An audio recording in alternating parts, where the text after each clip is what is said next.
Christopher Smith once said, "Don't ever forget where you came from. Your growth is found in your roots." Respected Vice President of DPS-MIS, Mr. Yasir Nainar, Principal Ms. Asna Nafis, Vice Principal Ms. Soma Bhattacharjee and Ms. Mary Cruz, teachers, a resource person Mr. Abhipray Sahoo, and to all the students present today, I wish you all a delightful evening. Learn from yesterday, live for today, hope for tomorrow. The important thing is to not stop questioning, said Albert Einstein. The objective of today's event is to stimulate the exchange of new ideas and thoughts between peers. This platform is a bridge between DPS-MIS and the alumni that further bolsters their strong relationship. Mr. Sahu is rendering the alma mater an invaluable service by connecting with, guiding, and inspiring the students of DPS-MIS through the session today. Mr. Abhipray Sahoo, a former student of DPS-MIS, was the head boy of the session 2011-12. During his time as a student, he excelled in academics and co-curricular activities, and above all, showed exemplary values that set an example for everyone around him. His remarkable qualities in terms of respect towards school and peers, leadership, compassion, and consistent achievements earned him the Deepa Vadua Achiever Award, presented by the former Indian ambassador to Qatar. After doing his studies in electrical engineering towards a bachelor's at Rice University and master's at Stanford University, he currently works as a senior embedded algorithm engineer at NeoSensory. He works on sensory augmentation devices, which is helping hard of hearing and deaf perceive sounds through vibrations. Let's now have a look at a video that shows the beginning of this journey when he was an undergraduate student at Rice University.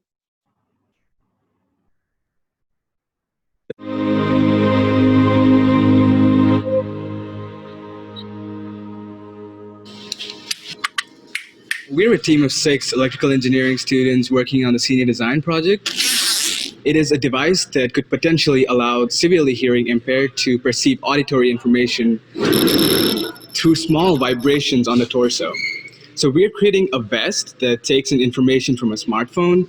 The quick brown fox jumped over the lazy dog And maps it to patterns of vibrations that a person with severe hearing impairments could feel and learn to interpret as speech or any other audio. The only thing I really care about is what's happening right now. So we're working with the Eagleman Lab at the Baylor College of Medicine to do this. We're interested in something called sensory substitution, which means the brain doesn't care how it gets information as long as it gets it. So we think of visual information going in through the eyes and auditory through the ears, but it turns out you can send that kind of data to the brain via other channels. So we're working on a project here in the Eagleman Laboratory with Scott Novich spearheading this for his thesis work. And the idea is we're taking sound information and converting it to patterns of vibration on the torso. So Avi here is wearing this vest that the senior design team has designed, and when there's sound in the environment, a series of motors is vibrating, which means that he is feeling the sound information as vibrations on his back. And the key is that deaf people can come to understand the language of the vest. So by wearing this and practicing, and by having these patterns that represent different sounds, they can come to hear what's going on. They essentially can circumvent a broken auditory system. The engineering challenge here is that you have sound, which is this very fast, one-dimensional time-varying signal, which is actually too fast for your skin to pick up on in its raw its raw sensory state. So the name of the game is, how can we use math to kind of beat the signal into shape such that the receptors in our skin are able to pick up on all of that needed information? So the basic trick we use is to use signal decompositions to essentially slow the signal down in exchange for increasing the dimensionality, which is why we have a grid of little tiny vibrational actuators on this thing. And that is sufficient for relaying enough information, in this case, for people to understand speech. The lab at the Baylor College of Medicine have prototypes already that they're using for research. And they came to us and told and gave us these constraints, these engineering constraints that could allow this vest to go into the market for consumers to put on the vest and off the shelf and gain these abilities to perceive new forms of information.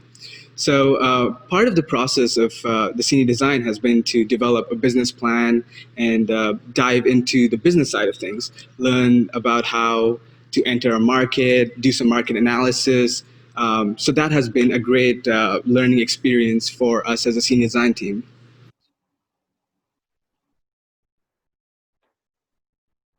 Please give a round of applause for Mr. Sahu. His first-hand experience as a software engineer and his strong background in firmware, signal processing, and machine learning will enable him to give us great insight into his topic today: how great products get built.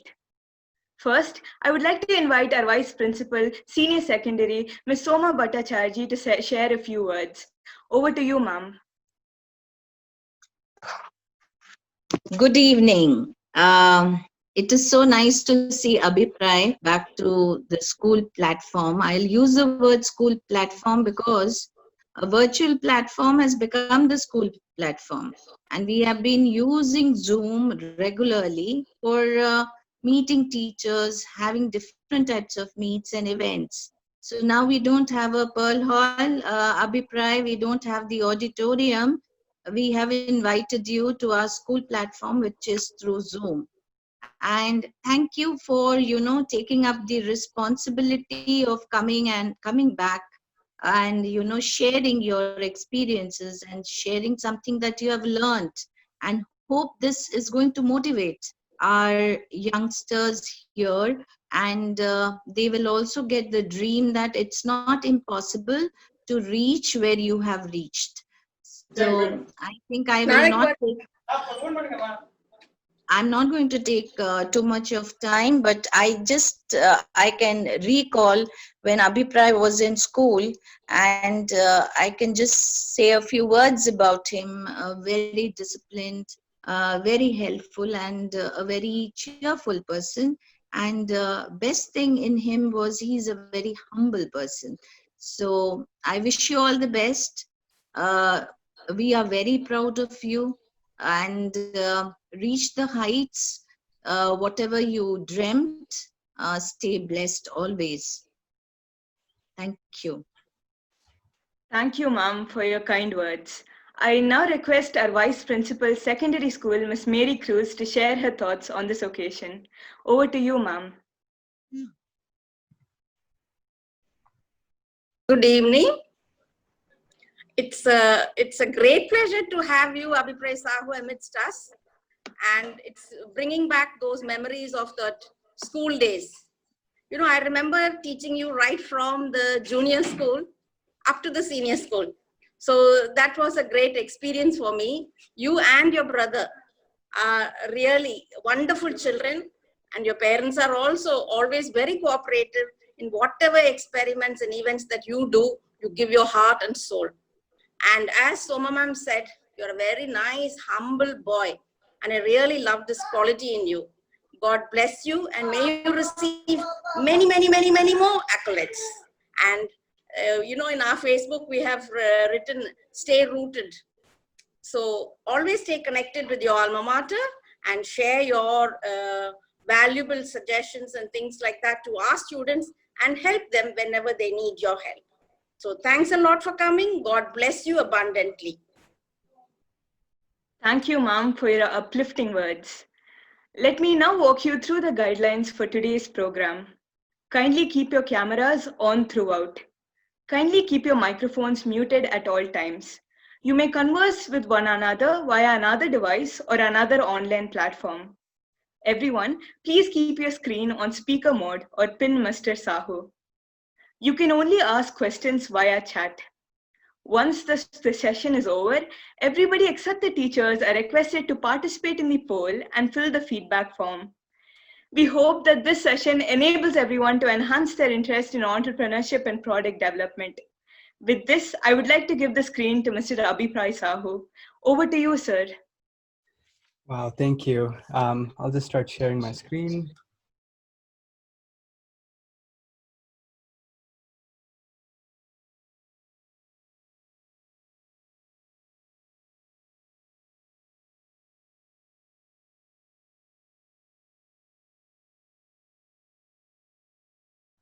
Okay, sorry, I was muted there. Can you guys see my screen?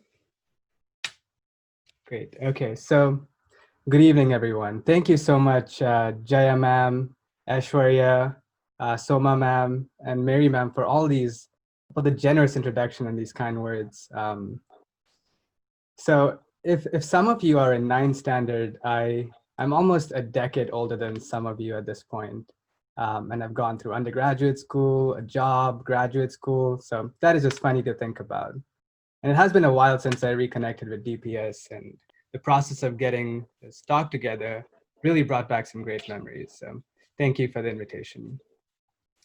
And coming up with the topic, I wanted to make sure that I can share very concrete personal experiences that a lot of you might face after your time in DPS. My talk is largely going to be career focused specifically on how great products are built. This is something that I have been thinking a lot about while launching a product at a startup company that I've been working with for the last 4 years. I've also had the opportunity to learn from some very successful Silicon Valley leaders. For example, Ted Hoff, who is the inventor of the microprocessor at Intel in the 70s. John Rubinstein, who is the lead hardware engineer working with Steve Jobs at Apple on the iPod. I thought it would be great to distill some of their stories and learnings for you. And then I'll save answering all your questions to the end of the talk. There should be plenty of time. So I want to start by sharing my story after DPS, the road that led me on this product development journey. So I graduated from DPS in 2012. I was part of the first FITG batch where I really focused on physics, chemistry, math, and computer science. I went on to study electrical engineering at Rice University in Houston, Texas. So electrical engineering is a highly mathematical and a broad field that teaches you everything from the theory of information, that is how all information is just ones and zeros, and how this discovery led to the digital revolution. It teaches you how to manipulate this information through something called signal processing, as well as how to build physical devices and electronics. So at my time at Rice, I explored a bunch of topics within electrical engineering, from research in wireless systems, things like antennas, networks, Wi-Fi systems, all the way to things like embedded systems, tiny computers that run your refrigerator, smartwatches, phones, cars, your microwave oven. I also tried my hand at software engineering for a hedge fund called HBK, as well as I worked at YouTube at Google over the summers. In my last year of college, you guys all saw this video, but I worked on this year-long capstone design project with some friends at a lab. And the lab was working on a vibratory vest that could enable humans to augment their senses. For example, perceiving infrared frequencies that normal human eyes cannot see. We were working specifically on enabling the hard of hearing and deaf to perceive sounds and speech. Right after a successful senior design project, the lab decided to productize the vest and start a company called Neosensory.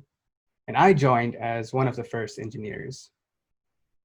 For 4 years after that, I worked at Neosensory towards defining the product, working on the hardware, the software, and the algorithms. A couple of years into this job, I got a better sense of what extra skills and knowledge I needed and started a part-time master's degree at Stanford. There, I took engineering classes as well as product design classes. Fast forward to right now, 2020, Neosensory launched its first product in the market, a wristband that enables the deaf users to perceive environmental sounds. It's actually out in the market and you can buy it. So that's super exciting. It's been a long journey to product launch, but along the way, I learned many lessons that hopefully in the next many slides, we'll get a chance to discuss.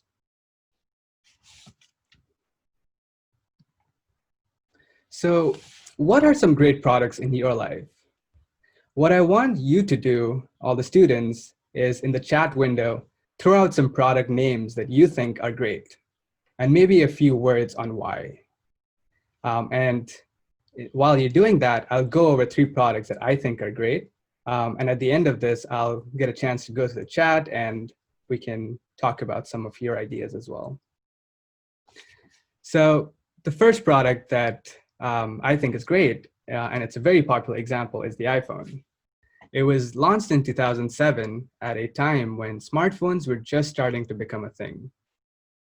But it took the world by a storm, with passionate reactions from its fans and users. And it soon took over as a leader in the smartphone market, capturing some 20% of the market within 6 months of launch.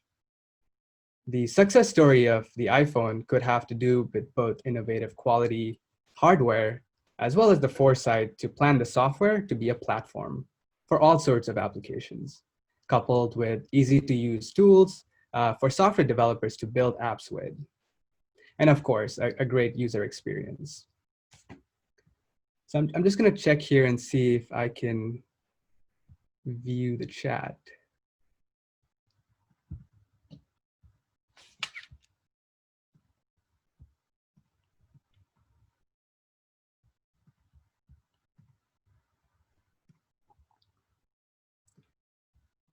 Okay, so some people are starting to enter responses. I'll move on to the next one that I think is a great product, Google search engine. So this one is a pure software product that does its job really well. It finds you what you're looking for better than any other search engine. You would think that Google dominated because it was the first search engine, but hardly so. It wasn't the first, it wasn't the second, or even the third. There were 21 search engines before Google. What made it great was simple. It just solves the search problem really well. No frills. The third example is not very high tech. It's a mundane everyday object, my office chair. It's designed by a company called Herman Miller. In these pandemic times where everyone is working and studying from home, I'm discovering how great a product this is. It is stylish and ergonomic. It really keeps me and my back comfortable. It's really easy to find flaws and problems with products that you spend a lot of time with. And I have spent a lot of time with this chair and my complaints are few. All right, so what do you guys think are some good products? So Ajay Sharma says, Zoom, the product we're using right now. And I tend to agree. They started off a while ago and they really did a great job in optimizing for good user experience. That's what they really aim for, not dropping calls, not dropping video, and really got to the heart of the problem, and they did a good job. So that's a good one. Arya says refrigerators are great because they use a rather simple mechanism to do something that is necessary.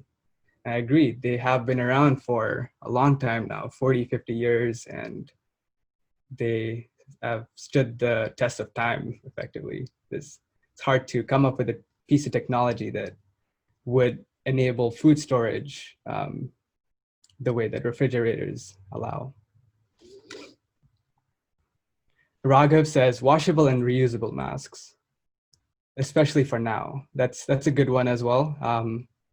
I think it's important to make sure that you can reuse for both environmental reasons, as well as just saving costs on your own end.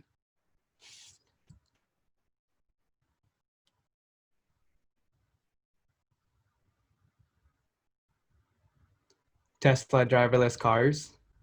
They're not driverless entirely yet, but soon.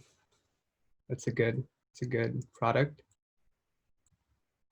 All right, these are really good products to be listing down. And the idea of doing this is just for you to start thinking about the things around you that have a strong impact on your daily life. All right, so we'll move on. So how do these great products get built?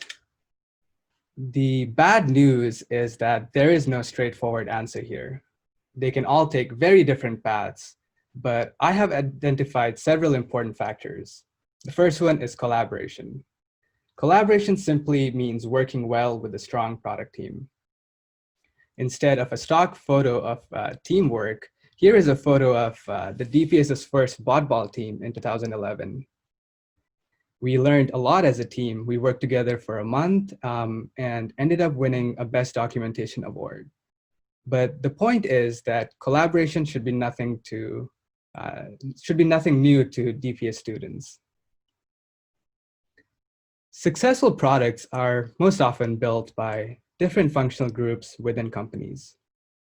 There is a strong collaboration at the workplace.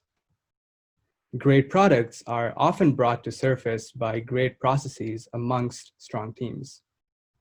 Now, one example of a process is project planning and timelines.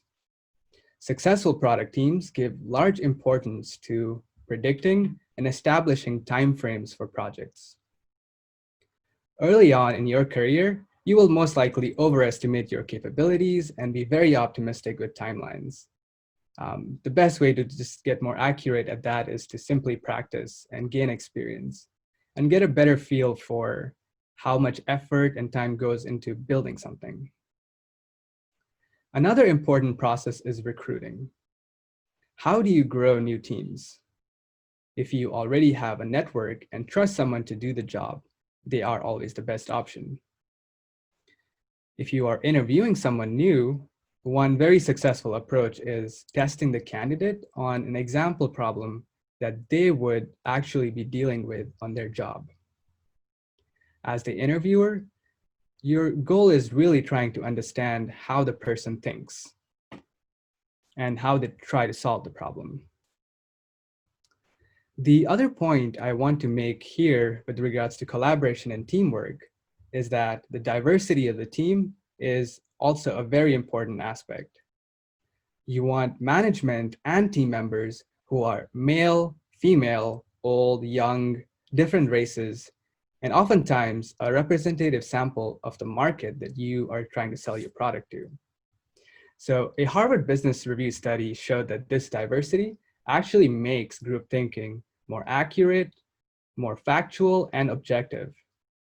They also showed that diverse companies have better financial outcomes, some 15% above industrial average for companies that are gender diverse and 30% that are diverse across different races. So what if you are not part of a company and you have a product idea? Well, then you create a company or start a team. Most products of scale require a team to execute. Neosensory grew its team from 3 employees when I joined to over 20 employees. Created functional groups, processes, and a hierarchy that enabled us to develop the necessary hardware, the software, and with the help of marketing and user research, launch a product.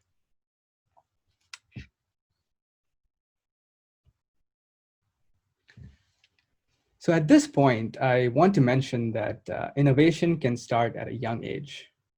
There are many examples of successful founders who started young, like Facebook's Mark Zuckerberg. Ted Hoff, who I mentioned at the start of my talk, was the architect of the first ever microprocessor at Intel.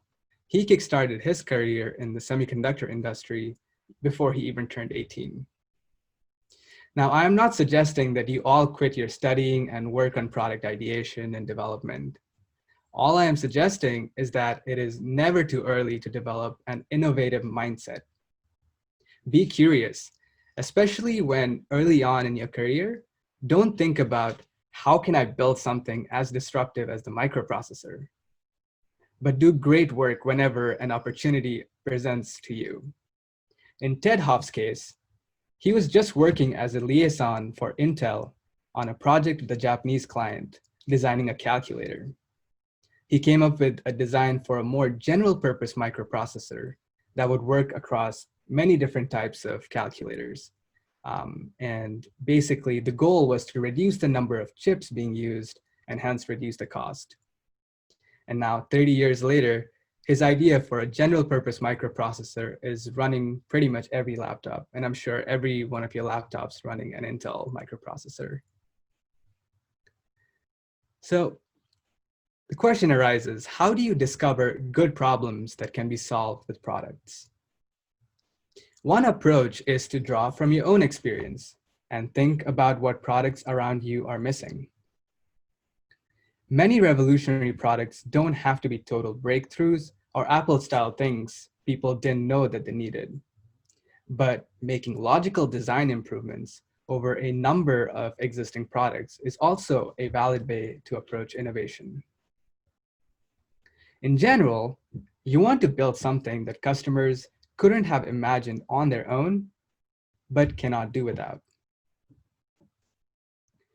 Once you do come up with an idea, you are almost certainly going to find competing products.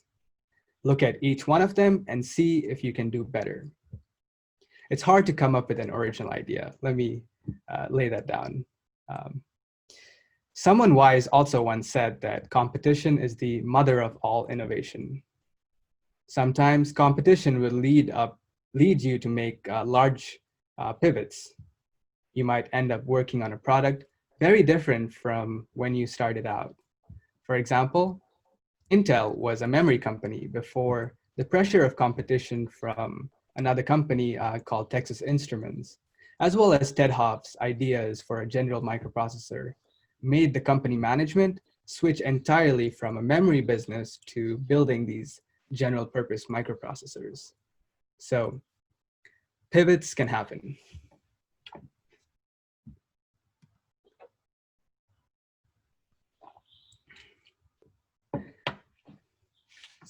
So great products come from companies that have guiding values and a mission statement that shapes their product decisions. Mission statements can be very easy if you are very genuine and honest with yourself and your company, and they can have a big impact. These are oftentimes user-focused or altruistic in nature. Making money appears to be secondary. For example, Apple's mission is to bringing the best user experience to its customers through its innovative hardware, software, and services. Another set of values used at a software company called Pivotal is GEEK. It's an acronym that stands for be generous, ethical, effective, and kind. Basically, always be giving. Give more than you can take. Amazon is another company for its heavy customer focus. In 1999, during the dot-com era, Jeff Bezos, in a video interview, tries to distinguish Amazon from its competition solely based on its focus on satisfying customers, as opposed to an internet play. In his exact words, "It does not matter to me if we are an internet company or not. What matters to me is, do we provide the best customer service? Internet schminternet." Now, do these values sound familiar to you guys? They should, because these are essentially variants of the DPS motto, service before self. It's really important to have a personal ethos, a framework for making the right moral choices. And if these carry over to your group, your company, your team, even better. Your teammates and you will be aligned to make better decisions for shaping your product. An example of a mission that I personally don't like is Mark Zuckerberg's move fast and break things. It's been quite pervasive in Silicon Valley for building products. This idea of iterating quickly is generally fine, but it's missing a human element, something that enables ethical decision-making. It's missing something that would shape Facebook away from spreading misinformation and ignoring its negative influence over user psychology.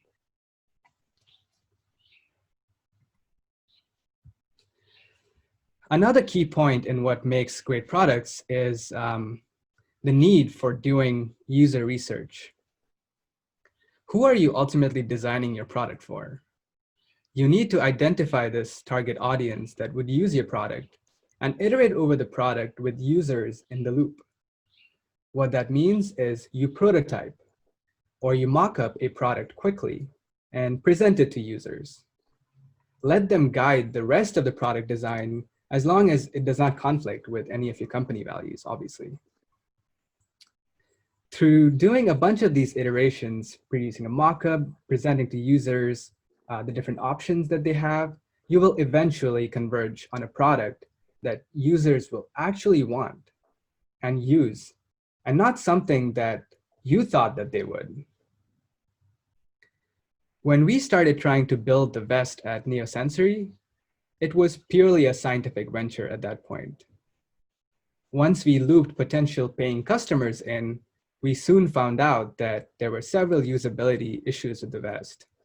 It was bulky with electronics and washing was a problem. Eventually, through a bunch of iterating with users, we transitioned into a wristband form factor that was lightweight and still provided great utility to our deaf users.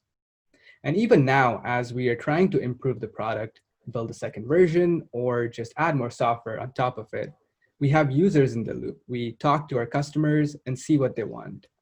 Now that we have a product out in the market, we have the additional advantage that we're getting all these statistics on how users use the different parts of your product. And you can really use that to tailor it for their daily use.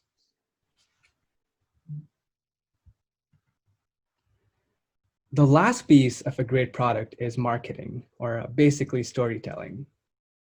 You want to make your target audience want your product. You can always throw technical specifications or features of your product, and you'll definitely get some tech-savvy customers that way. But the most compelling way is to share a story that a customer can relate to. This can be a testimonial or a video of someone going through their daily lives using the product. Or sometimes the best way to market is simply to let the product speak for itself and spread by word of mouth. So this is taken to the extreme by Tesla, for example, where without spending any money on advertising, they have taken up 30% of the global electric vehicle market. They build cool, interesting cars that users recommend to their friends.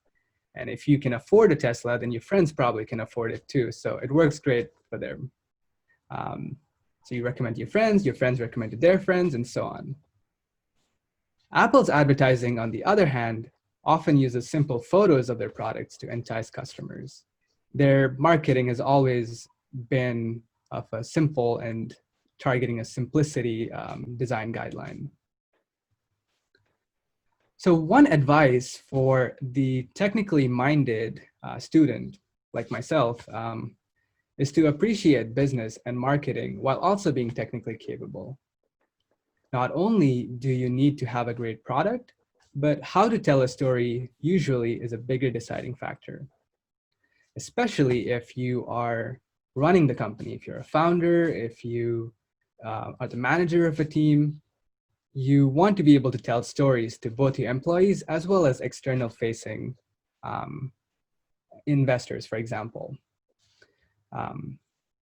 So with that, there is a lot of product development that I did not talk about, such as finances, fundraising, manufacturing. The list is pretty much endless. But I hope I gave you all a glimpse into product design and development. It's one of many ways to put your school motto, service before self, in action. And it's a fun one at that as well. I want to wrap up my talk with a side note. I want to mention 3 things that I wish that I had learned more about in school at your age. These are knowledge and skills that I had not put much direct thought into, but believe that the earlier you acquire them, the better off you are in the long run. So these are, the first one is mental health. There are a lot of stressors out there in the real world, and it's important to learn how to cope with them. Things like failures, you're going to fail, you're going to make mistakes, tragedies. It is now even more important during a pandemic where everyone is dedicating a lot of mental energy to practicing guidelines, these COVID guidelines, and staying physically distant and isolated. I think simple techniques like mindfulness and exercise go a long way in staying healthy. The second one is personal finances. For those of you studying economics, maybe you already know a lot about this, But some topics that I think I could have benefited and that I think every student should know a little bit about are savings, budgeting, insurance, loans, and for the advanced students, public and private equity. Most of you won't have to worry about this for many years, but it only takes a little bit of time to read about them, and I encourage you to do so. The last one is learning to learn. A great habit is to never stop learning throughout your life and career. We already learned so many techniques in school on how to learn and solve problems, especially for exams and Olympiads and competitions. Now, a lot of these actually carry over to real life. For example, Kenneth Nielsen, who was the principal architect for product design at Microsoft, he designed all the mice, the keyboards, the Xbox, among other things. He shared with one of my Stanford classes the method he practices for problem solving, especially with incomplete information. And that is to write down everything you know about the problem, all the assumptions, and all the given information. And then the answer to the question you're looking for usually just pops out. Now, this is almost identical to what Shakuntala ma'am taught us in our math classes. So anyways, learning to learn is just methods that enable knowledge to stick and grow through life. You will forget a lot about what you study in school, especially if you do it just for an exam. One example of a method that helps with knowledge retention is the Feynman method, where you write down or explain to a friend a concept in your own words. So with that, thank you so much for your time, and feel free to ask me anything about product development, about undergraduate school or graduate school, or my time in DPS, anything. So I'll go through the chat and pick out some questions.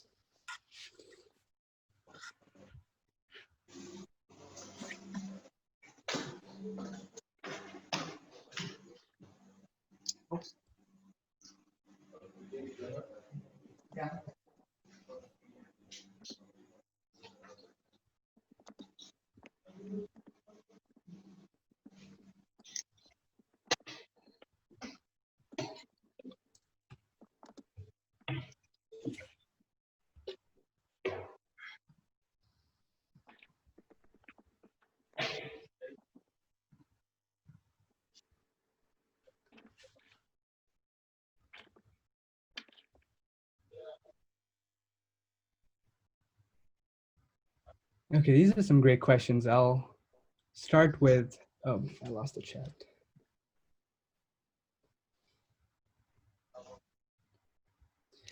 So Vaidehi asks, how is working in a startup more fulfilling than working in a big company like Google?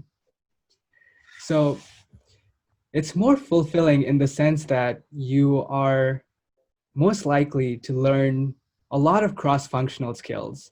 You're going to interact with a lot of different people from different backgrounds than you are at a big company like Google or Apple, where there's hundreds of people working on the same exact problem. And it's usually a very narrow group of people you interact with. So it's more fulfilling in that sense that you get to see the big picture. You are playing a part in a lot of small things usually. And you tend to feel less like a cog in a machine. So that's my take on that. Radhika asks how to launch something when you have no contacts. So that's a difficult one because I think you most likely do have a lot of contacts. And what you can usually do is ask your friends if they know anyone, and if they know anyone and their friends know anyone, and you can really grow your network. With things like social media, it's become even easier to network. Places like LinkedIn, where you can just message someone who could help you out with the product. And you'll be surprised, most people will help you. I think it's easy to just feel shy and uncomfortable with asking people for help, but most people will help you. And it's great because that way you're learning much faster than you would by, say, reading a book or something like that. As to how to launch something, I think you usually need a team, even if it's a group of friends or family, you usually need some support. It's hard to go solo. So I would recommend working with people in general. So you could start by working there.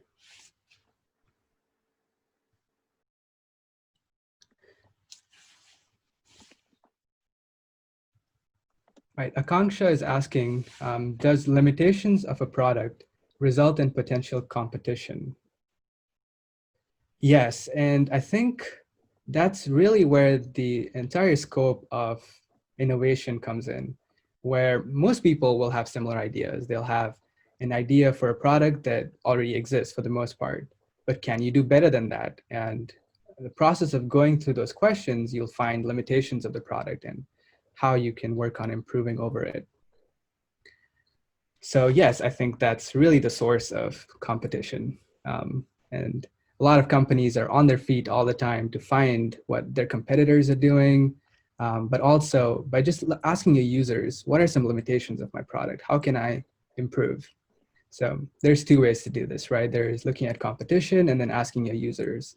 Asking your users is always better because they give you direct answers for what the limitations are.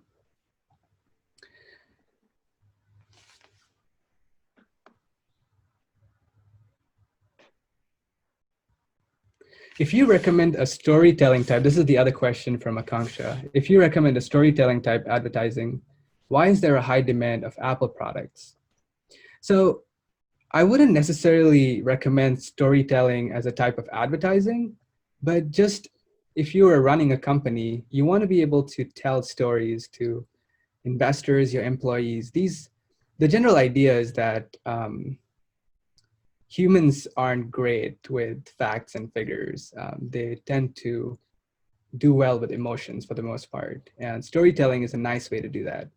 Now, Apple does do a good job of invoking similar emotions by, sometimes they actually do go with storytelling where they have people wearing their products or using their products and basically just showing what they do. So some of their ads are kind of like that, but for the most part, they tend to do a lot of product placement. Just sort of, if you look at an Apple product and you see it, then you're more likely to pay more attention to it the next time.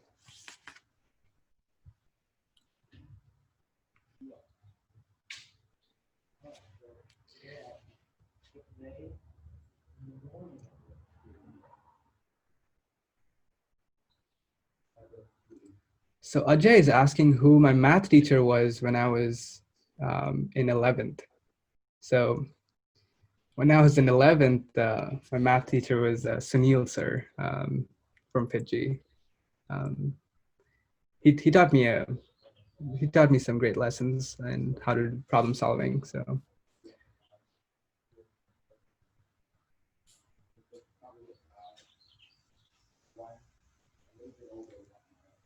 Mohak is asking what one of my biggest failures was and how did that allow me to fix and how that allowed me to fix it and move ahead. That's a difficult question. What was one of my biggest failures? I think one of my biggest failures was, so when I started at the startup company, I think the team that I was part of was very young and so was I. And I really didn't know what was needed to execute on a product. And it was a learning experience for me. So I think the biggest failure for me at that point was going out of my way and probably seeking more resources as to how I can achieve on this product development journey, but also the skills that I had to learn. So over the course of 2 years, I did end up figuring out what are the things that were missing in my knowledge of how engineering works. And I fixed that by just going to grad school and picking the courses that I had determined would help me going forward. So I would summarize that by saying the biggest failure was probably being a little too overconfident and not identifying my weaknesses early on.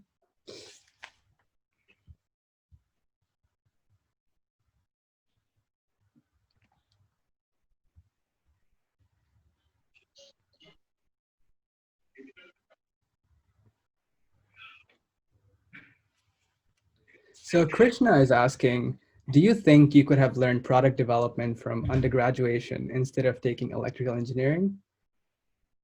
I think they're not mutually exclusive. If you look at the history of Silicon Valley, especially high-tech companies, a lot of them, if not the majority, are founded by technical people, by electrical engineers. And it's electrical engineering because it's one of the original fields that was the predecessor to things like software engineering and application development. So I think they're not mutually exclusive. You can learn a lot about product development while learning engineering. And I would highly recommend that route if you're interested.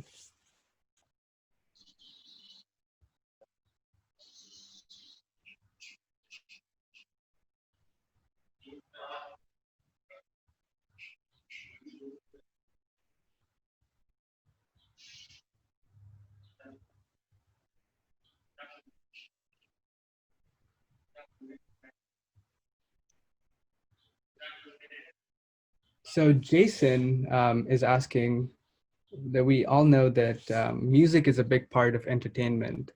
How can you attract different customers with some high-tech new instruments? That's a great question.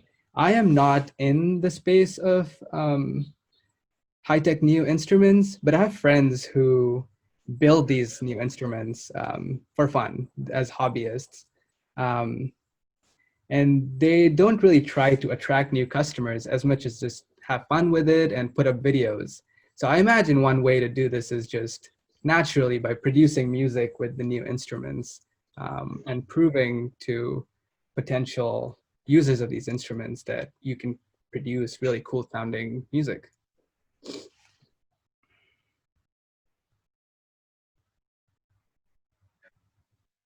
So Wasif is asking, don't you think by the time we come up with an idea or bring it out in the public, someone else brings it out already? So what do we do at that time? That's an interesting question because I'm sure you might have watched a lot of movies about how Facebook, for example, was started by Mark Zuckerberg stealing someone else's ideas. That's a really tricky one. Ultimately, my take on that is the idea is a very small part of a product. Even if you do have a great idea, through the user research process, you'll eventually probably converge to a very different thing than what you started out. The idea is important. I'm not disagreeing with that, but there are some legal ways of also giving protection to your ideas. You can file patents, for example. And the way this works is that you basically file a provisional patent for an idea that you have. And it's basically the first public release that you have has to happen after that patent is filed, essentially. So you do have some legal protection in the real world. So Krishna is asking, how do you create a startup when you have the idea and the team required, but not financially ready for it? So if you're not financially ready for it, which is most likely the case if you're still in school, then I think what that means is, do you need the finances first of all? There's many ways to launch a product by bootstrapping. What that means is you just save a bunch of money early on and you spend it on things that don't cost a lot. Like if it's a software product, for example, it doesn't really cost a lot to get started on a product. But then there is the other part of it, which I did not talk about in this in this conversation was fundraising.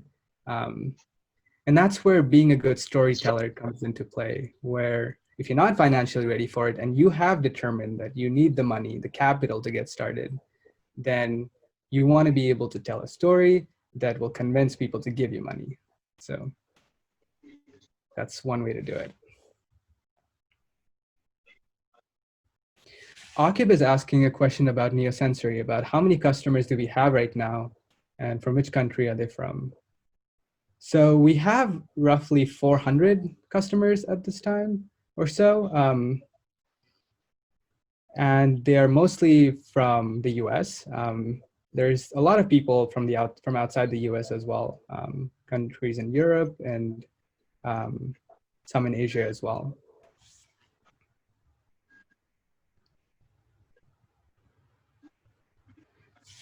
Priyanshu is asking, what do you do to get ideas in your head? So like I was talking about earlier, I think you shouldn't go about thinking about creating the next big iPhone or the next big microprocessor.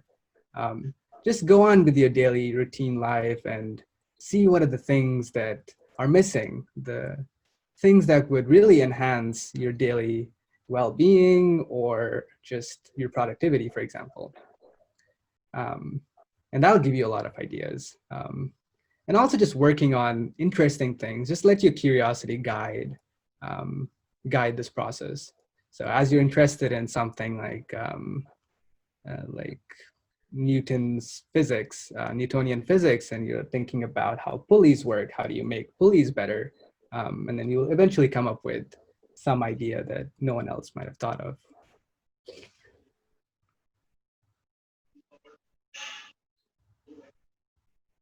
So Akib is asking, what are the product enhancements that we are planning in the future?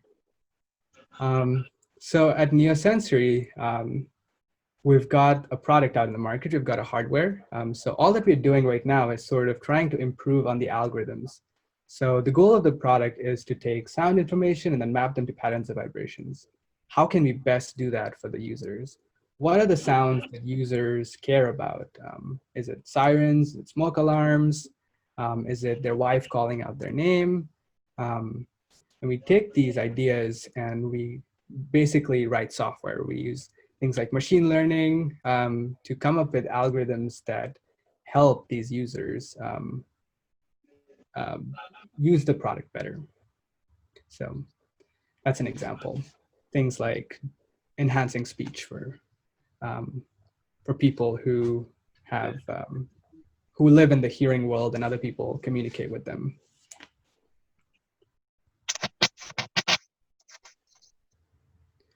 So Ashwarya is asking, could you name some books about business and marketing you would recommend for students like us?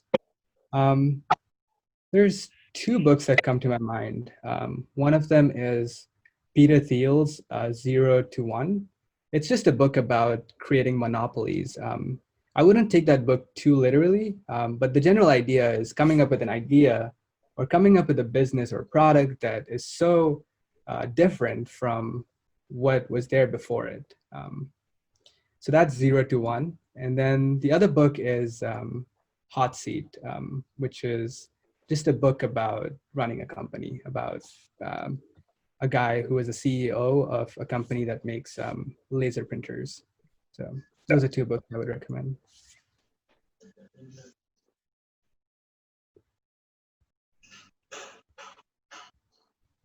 How much more time do I have for questions? Just curious.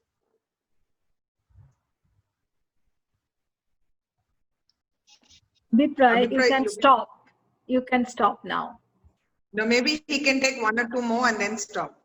Sure, I'll take a few more. Yeah. Good evening, Principal Ma'am. It's good to see you. Good evening. How are you, Abhipray? Doing great. Yeah, good to see you, dear. I joined in late, but I saw the great connect that you made with the children. Lovely. Thank you. Shreyas is asking how is my time working at YouTube? So my time at working at YouTube was excellent. I had a fantastic time for two reasons. One of them was that I learned a lot from a lot of experienced engineers who were really able to guide me. I had mentors, and they could tell me what are the different topics I needed to study, and also gave me a glimpse into how a big mega corporation like YouTube runs its product. You can imagine it's huge. And the second reason why I enjoyed my time was because it was in Switzerland, and I got to travel a lot, and that was great as well. We'll take one more question from Adi, who is asking, how do we deal with the startup failure? The thing is, most startups fail. I think that's a cliche at this point. But there's two ways to look at it. You're failing at launching a product, or your company is no longer able to sustain itself financially. But in both outcomes, what you come out of it with is all this experience. You've gone through the process of building a product. You've made great connections. Now you have this team that you could potentially trust. Or if the startup failed because of mistrust in the company, that's a different reason. But you are coming out of a startup failure with a lot more than you would have without that. So I think just keeping that in mind will take you far.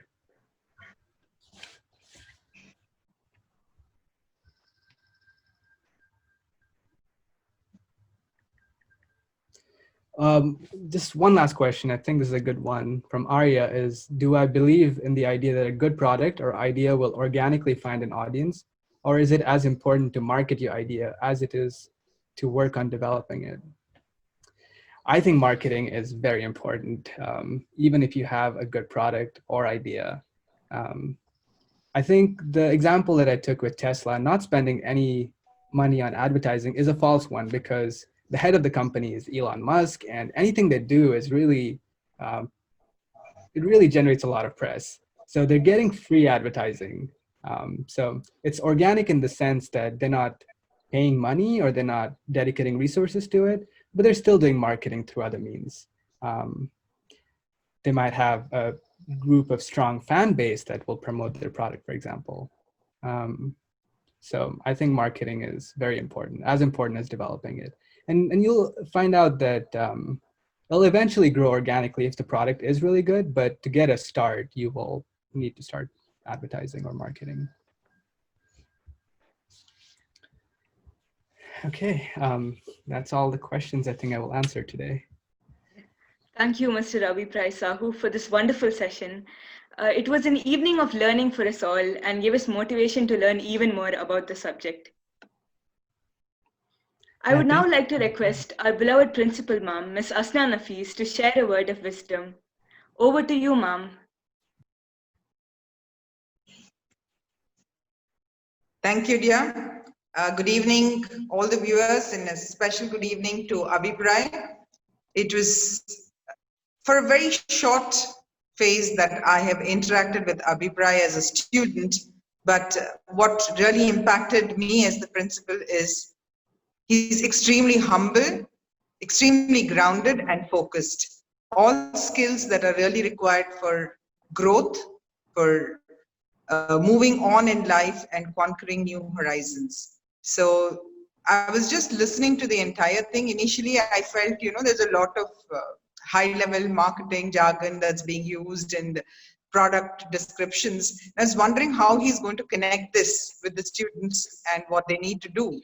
And I really appreciate the way you have gone in, Abhipray, and connected it with real-life skills and what students at school have to begin with in order to achieve greater heights. Thank you so much for that input. And this whole idea of these webinars, it just crossed our mind one afternoon. I was discussing with Soma ma'am and telling her, why don't we involve our alumni now that we do not have the barrier of physically meeting each other, virtually we can meet. And yours is the second in the list, and I must say you've done great justice to what you have chosen to speak about. And yes, you mentioned marketing is not important. I do agree with that in a big way. Marketing is when the product is good. Like Abhipray Sahoo is a great student of DPS Modern Indian School, and he's the ambassador for us to take our name across to so many companies, so many countries, and what a beautiful way of putting your school before everything else. And I love the way you mentioned the school's motto. Now we have a proper vision and mission, which all children have kind of understood why we have the mission and mission. And what you mentioned about vision and mission, that from there starts what we want to do, what idea we want to put across. And we as a school have always believed in service before self, and we will continue to do that. Thank you, Abhipray, for your selfless service to the school and coming back so many times for the TEDx talk, for other interactions with alumni. Do continue to keep in touch, and I'm sure it was a wonderful learning experience for children. Thank you, Soma ma'am, Jaya ma'am, and all the teachers and all the viewers. Thank you so much, children. Thank you, Thank you, Abhipray. ma'am. Thank you, ma'am, for your encouraging words. Before we close today's event, it is my privilege to render the vote of thanks. We would like to put on record our gratitude to our guest and resource person, Mr. Abhipray Sahoo, for being with us a day after an important exam. Thank you, sir, for making a sacrifice of your valuable time to present to us an interactive session as illuminating as this one. We would like to put on record our gratitude to our school management and our beloved principal, ma'am, Ms. Asna Nafis, for giving us endless opportunities time after time to become better students and better citizens of the future. We would like to put on record our gratitude to our vice principals, Ms. Soma Bhattacharjee and Ms. Mary Cruz, our activity coordinator, Ms. Preeti Modi, our academic coordinators, Ms. Rakhi Mishra and Ms. Vijayshri, as well as all our teachers for their constant encouragement and unwavering support. We would like to put on record our gratitude to Mr. Harish and the IT department, as well as Mr. Abhishek Jha and the computer science department, because without their diligent work and efforts, this program would not have been made possible. A very special thanks to Ms. Jaya Majumdar for the smooth organization of the event. Lastly, thank you, my friends, for taking the time to expand your horizons and learn something new. Thank you one and all for being with us on this wonderful evening. Thank you, dear.